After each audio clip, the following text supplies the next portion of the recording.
This is items that were going to go into skips and to be thrown away. Lovely nice shelving like this, and we always short the shelving in here. So we moved it into our joinery shed, our cabin, to put storage on. As you can see, loads and loads of space still. Instead of having it cluttered over there on the shelving, we've got all this stuff in here. Another item that was going to go into these skips was this lovely table and bench set, which we're going to fix up. It won't take us very long at all. We'll paint it, get it weatherproof, and hopefully that'll be out on our, well, one of the car parks out there. Also underneath here, this is a bit of the old recycling. This is wood that we managed to take in from different little places, and we'll be repairing it. And what we've been making is beehives. Because under here, the framework is going to be where we'll stand 2 beehives. The hives themselves, these are ones that we had old and damaged over in Middlesbrough, so they've been repaired, they've been waterproofed on the outside. And with a base like this, we'll get them out and about, and with our little bees that we'll be, well, the new bees that we'll be getting in April time. So, yeah, this is the start of the recycling, all the larger scale stuff, but this is what happens. People throw things away, they think they've got no use, and the reality is, looking at that, you wouldn't think it was a piece of junk, but it's beautiful.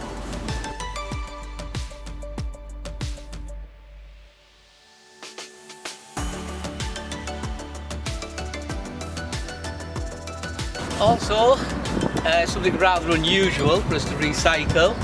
We were looking over at the fronts near our cabins to see what other items were going to go into the skip, and lo and behold, here we are.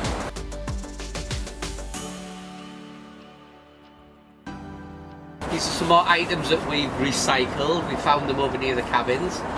As you can see, all in various poses. We can change these at a later date so that the gentleman with the medieval costume on, he could be hoeing the grass or hoeing weeds away.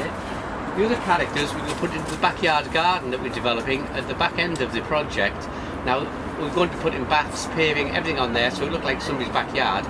And you'll actually see the models near to some of the areas where we're going to be growing vegetables and everything else. It'll just add a bit of realism, although they're not very realistic looking when you get too close.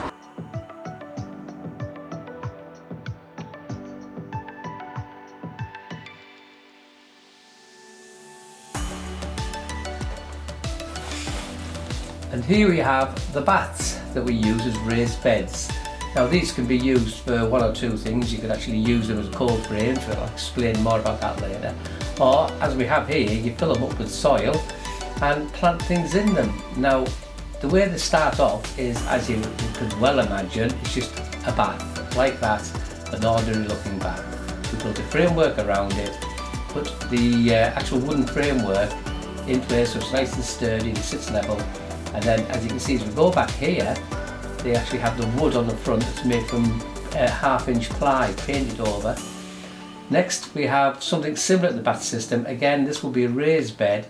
It's an old cupboard that was used by, well, could have been anything under the sun, you don't know really. But we're going to take this, put it into our growing in small spaces, and drill holes in the bottom, drain the water off. As you can see, it's pretty solid all the way around. And this will be a raised bed. We'll waterproof it, paint it up and make it look, well, serviceable. Moving across a little bit more now from the raised beds, we have a cage system. Now this is a system that you'll see in various countries where they don't have much space for growing food.